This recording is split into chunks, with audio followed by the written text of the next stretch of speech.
سے پیدا کیے جا چکے ہیں. ہماری اولاد کا بچنا بہت مشکل ہو گیا ہے. ہماری اولاد کا ایمان پر قائم رہنا مشکل ہو گیا ہے. میں آپ کو یہ بتاتا چلوں کہ اولاد کس میں غلطی نہیں ہے. سب سے بڑی غلطی ہمارا بچہ بگڑ رہا ہے ماں باپ کے بگڑنے کی بنیاد پر. ہمارا بچہ نماز نہیں پڑھتا ہے ماں باپ کے نماز نہ پڑھنے کی بنیاد پر. ہمارا بچہ حرام کام کرتا ہے ماں باپ کے حرام کام کرنے کی بنیاد پر.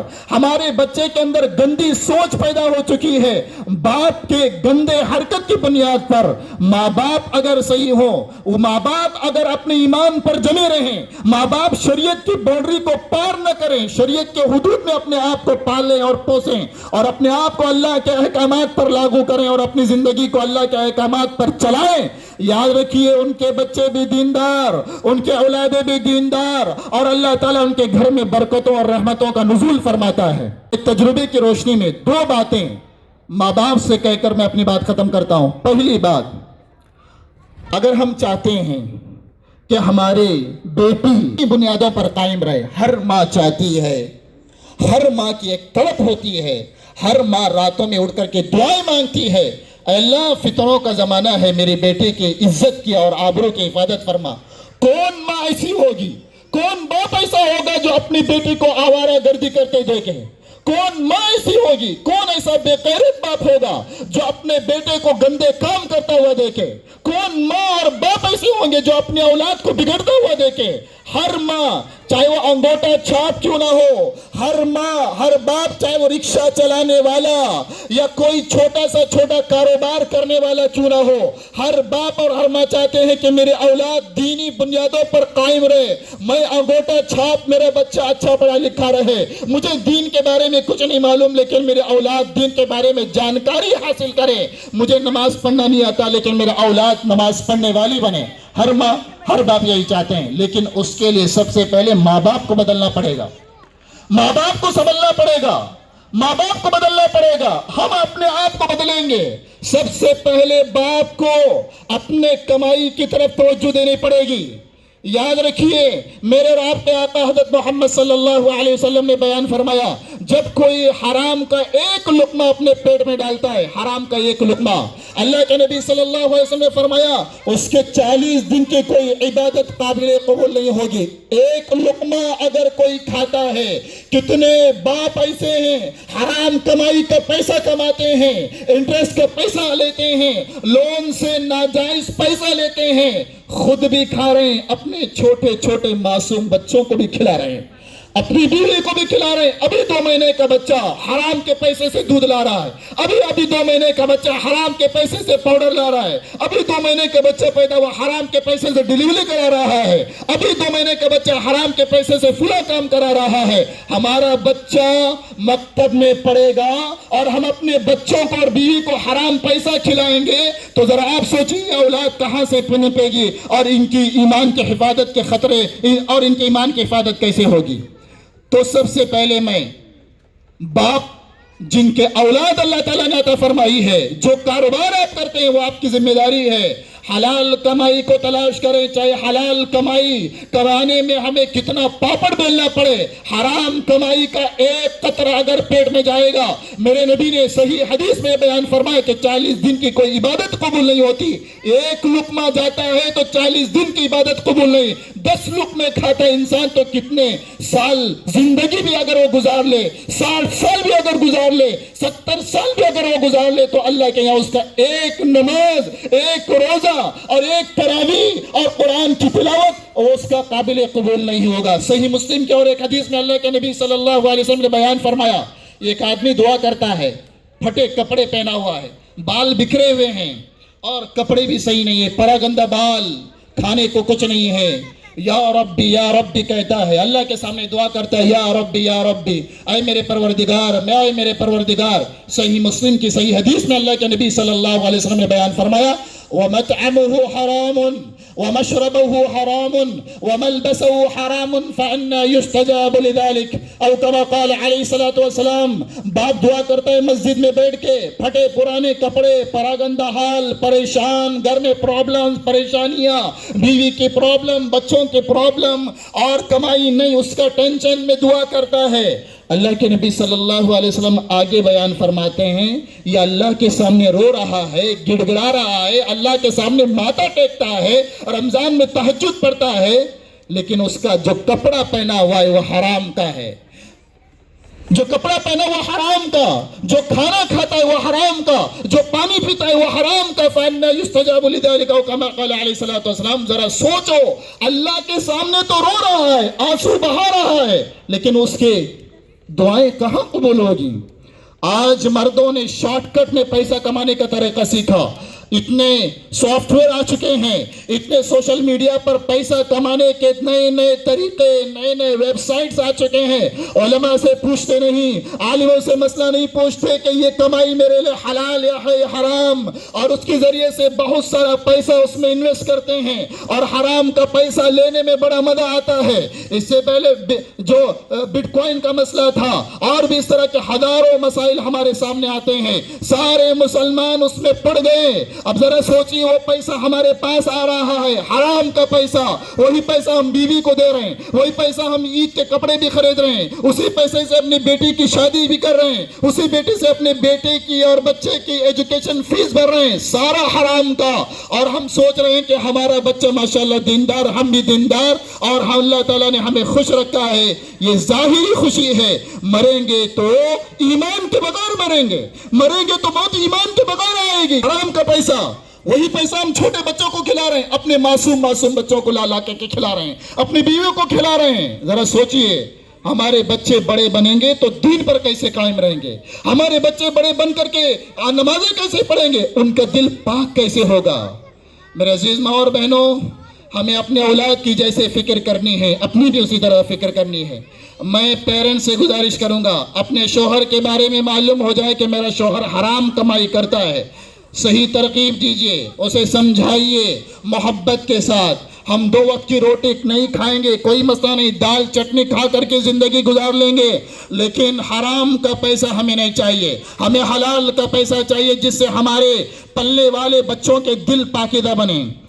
میرے عزیز ماں اور بہنوں, یہ بات کی فکر کریں. اور دوسرا کام وہ ماں کو بھی کرنا ضروری ہے اور باپ کو بھی کرنا ضروری ہے, اس فتنے سے اپنے آپ کو بچائیں. یہ موبائل کا فتنہ, اس موبائل کے فتنے نے سارے اچھے اچھے گھرانوں کو برباد کر دیا. اس موبائل کے فتنے نے نمازیوں کو بے نمازی بنا دیا. اس موبائل کے فتنے نے دین کا کام کرنے والوں کو بددین بنا دیا. اس موبائل کے فتنے نے اچھے اچھے گھرانوں کو تباہ کر دیا. اس موبائل کے فتنے نے 7 سال کا بچہ ابھی وہ بالغ نہیں ہوا ہے اسے بالغ بنا دیا. اس موبائل کے فتنے نے میاں بیوی کو آپس میں لڑا کر کے طلاق اور خلا کے واردات کرا دیا. اس موبائل کے فتنے نے بھائی بھائی کو آپس میں لڑا دیا. اس موبائل کے فتنے نے وہ کام کرایا ہے, دنیا حیران ہے اس موبائل کے فتنے کی بنیاد پر. اور آج یہ فتنہ دن بدن بڑھتا چلا جا رہا ہے. یہ فتنہ اتنا خطرناک ہے کہ آج کے زمانے میں اس موبائل کے فتنے سے بڑھ کر کوئی اور فتنہ نہیں ہو سکتا. میں سمجھتا ہوں, اپنے تجربے کی روشنی میں کہہ رہا ہوں. سمجھ رہے ہیں کہ ہمارا بچہ مکتب میں جا رہا ہے, ہماری بیٹی ماشاءاللہ مکتب میں جا رہی ہے, ہمارے بچے نماز کو جا رہے ہیں, تراویح پڑھ رہے ہیں. نہیں میرے ماں اور بہنوں, زمانہ اتنا خطرناک ہے کہ ہمارے بچوں کے ایمان کو برباد کرنے کے لیے یہ موبائل کا فتنے نے وہ تباہی مچا دی ہے. آنکھوں کے سامنے والدین کے پردہ پڑا رہتا ہے اور وہ اس گمان میں رہتے ہیں کہ میری بیٹی صحیح نہج پر چل رہی ہے, میری بچی صحیح طریقے پر جا رہی ہے, لیکن پسے پردہ شیطان اسے تباہ کر چکا ہے. پسے پردہ والدین کے پیچھے شیطان نے ایسا ہنگامہ مچایا ہے کہ چند لمحوں کے اندر ماں باپ کے خواب چکنا چور ہو جاتے ہیں. آج یہ فتنہ ہمارے گھروں میں آ چکا ہے. پہلے کوئی وہ گھر تھے جن کے یہاں دین نہیں ہوتا تھا, وہاں کی بچیاں بگڑتی تھی. آج دیندار گھرانوں کی بچیاں بگڑ رہی ہیں. آپ دیندار گھرانوں کی بچیاں بگڑ رہی ہیں، ماں باپ کو معلوم ہی نہیں ہے کہ کیا ہو رہا ہے، ہماری بچیاں کیا گل کھلا رہی ہیں۔ میں 11 سال سے گزشتہ کوراڑی میں پرسوں پروگرام ہوا تھا، میں نے بھی یہی بات کہی وہاں پر بھی، آج بھی آپ کے سامنے یہ بات کہہ کر کے یہ امانت دے کر کے جاتا ہوں، اپنی اولاد کو باقی رکھنا ہے، دین کی بنیادوں پر باقی رکھنا ہے، اپنی بیٹی کی عزت اور آبرو کو باقی رکھنا ہے۔ اس موبائل سے اپنی بیٹیوں کو دور کر دو، اپنی اولاد کو دور کر دو۔ میرے عزیز ماؤں، 11 سال ابھی 12 سال میرا چل رہا ہے دارالقضا شریعہ کورٹ میں کام کرتے کرتے، ہمارے یہاں 95% خلا ہوتے ہیں، لڑکی آ کر کے اپنی شوہروں سے الگ ہونا چاہتی ہیں، اسی موبائل کی بنیاد پر بچیاں خلا لے رہی ہیں، اسی موبائل کی بنیاد پر شوہر اچھا نہیں لگ رہا ہے، 3 بچے ہو گئے، بعد میں 10 سال ہو گئے، شوہر اسے اچھا نہیں لگ رہا ہے، اور بہت ساری عورتیں ایسے ہیں جن کے داماد آ گئے، داماد آنے کے بعد اب شوہر اچھا نہیں لگ رہا ہے، گھر عالیشان بن گیا، اب شوہر اچھا نہیں لگ رہا ہے۔ میرے عزیز ماں اور بہنوں، سوچنے کا مقام ہے، اس موبائل نے وہ تباہی مچائی ہے۔ اگر ہم چاہتے ہیں کہ ہماری بچی ہماری نگاہوں کے سامنے پاک رہے، صاف رہے، شادی سے پہلے بھی شادی کے بعد بھی ہماری بچی پاکیزہ زندگی گزارے، جس گھر میں بہو بن کر کے جائے وہاں کے جنت بنا کر کے میری بیٹی رکھے، تو اس کے لیے اپنے آپ کو بچانا پڑے گا۔ میرے عزیز ماں اور بہنوں، یہ الگ الگ انسٹاگرام، فیس بک، یہ دنیا بھر کی تباہی کے الگ الگ ایپس آ چکے ہیں۔ ہماری بچیاں رات کمرے میں کیا کرتی ہیں، کیا گل کھلاتی ہیں، ہمیں معلوم نہیں ہوتا۔ میرے عزیز ماں اور بہنوں، اس پر ہمیں سخت ترین پکڑ کرنے کی ضرورت ہے، ورنہ دیکھتے دیکھتے ہماری بچیاں ہمارے سامنے ایسی گناہ کا کام کریں گے، تب کوراڈا ہونے کے بعد، گناہ عام ہو جانے کے بعد اور یہ تباہی پھیلنے کے بعد آپ کی عزت آپ کے ہاتھوں سے چلی جائے گی۔ آپ 1000 دعا کرو، 1000 مولانا کے پاس تعویذ لو، 1000 دم کرو، کچھ بھی اثر نہیں ہوگا۔ تو 11 سال سے میں کہہ رہا تھا، زیادہ تر عورتیں خلا لے رہی ہیں، اور اس کی بنیاد یہ موبائل ہے، اور میاں بیوی کے درمیان نفرتوں کی آگ اس موبائل نے رکھی ہے۔ اسی لیے اپنی بیٹیوں کی حفاظت کرے، اسی طرح اپنے نوجوان لڑکوں کی بھی حفاظت کرے۔ 7th کلاس سے لے کر کے ہم نے 10th کلاس کے بچوں کو مسجد میں جمع کیا تھا، ہر سنڈے ہم نے ان کو جمع کر کے کہا تھا کہ تم اپنے پرسنل سوال کرو۔ یہ بات بول کر کے میں ختم کرتا ہوں، ہم نے جمع کیا 7th کلاس کے بچوں سے لے کر کے 10th کلاس کے بچوں کو، لڑکوں کو مسجد میں ہر سنڈے مغرب سے عشاء تک۔ ہم نے کہا قرآن آپ کو نہیں پڑھائیں گے، آپ کو ہم مسئلے مسائل نہیں بیان کریں گے، آپ کے اپنے پرسنل جو دل میں سوالات ہیں وہ سوال کرو۔ آپ سن کر کے حیران رہ جائیں گے، بچوں نے روزے کے مسئلے نہیں پوچھے، بچوں نے زکوٰۃ کے مسئلے نہیں پوچھے، بچوں نے نماز کا مسئلہ نہیں پوچھا، بچوں نے جو 7 کلاس کا بچہ ابھی بالغ نہیں ہوتا، 8 کلاس کا بچہ ابھی صحیح طور پر اسلامی شریعت کی نگاہ میں بالغ نہیں ہوتا، 15 سال کے بعد اسلام میں بالغ ہوتا ہے، بچوں نے جو پہلا سوال کیا وہ ہے میاں بیوی کا فزیکل ریلیشن شپ کے بارے میں۔ 7 سال کا بچہ، 8 سال کا بچہ، 9 سال، 7 کلاس کا، 8 کلاس، 9 کلاس، 10 کلاس کے بچوں کے ذہن و دماغ میں اس موبائل نے تباہی مچا دی ہے۔ اور ہم سوچ رہے ہیں کہ میرا بیٹا ماشاءاللہ 10th پاس کر دیا، ابھی 10th کا رزلٹ آ گئے، سارے والدین خوش ہیں، لیکن اخلاق کون دیکھے گا، ان کا کریکٹر کون دیکھے گا، ایمان کون دیکھے گا؟ میرا بچہ تو 95% لیا، لیکن ایمان میں کہاں لیا، اخلاق میں کہاں لیا؟ اس پر ہمیں غور کرنے کی ضرورت ہے۔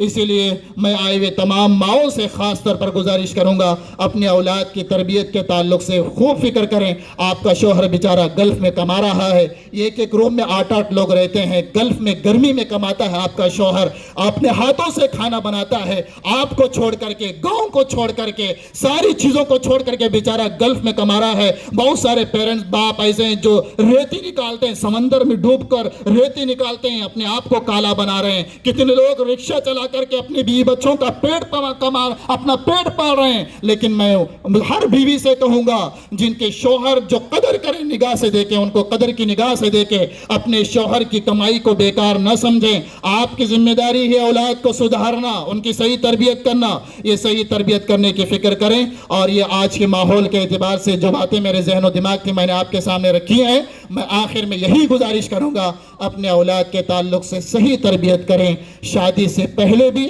شادی کے بعد بھی کتنی عورتیں شادی کے بعد بھی اپنے داماد کی چھوٹی غلطی کی بنیاد پر خلا کراتی ہیں، خود بھی برباد ہو گئی، بیٹی کی زندگی کو بھی برباد کیا، بعد میں بھی برباد کر کے چلی جاتی ہیں۔ اس لیے اپنی بیٹی کو مرتے دم تک بیٹی سمجھے، اپنے بیٹے کو مرتے دم تک بیٹا سمجھے، اس کی دینی بنیادوں پر تربیت کرتے رہیں، اس کے ایمان کی حفاظت کرتے ہیں۔ اللہ تعالیٰ سے دعا ہے کہ اللہ تعالیٰ ہم سارے مسلمانوں کو، یہاں جتنے آئے ہیں، اللہ تعالیٰ ہمارے یہاں بیٹھنے کو، اور جو باتیں اللہ تعالیٰ نے میری زبان سے نکالی ہے، اللہ تعالیٰ مجھے اس پر عمل کرنے کی اور آپ سب کو عمل کرنے کی توفیق عطا فرمائے۔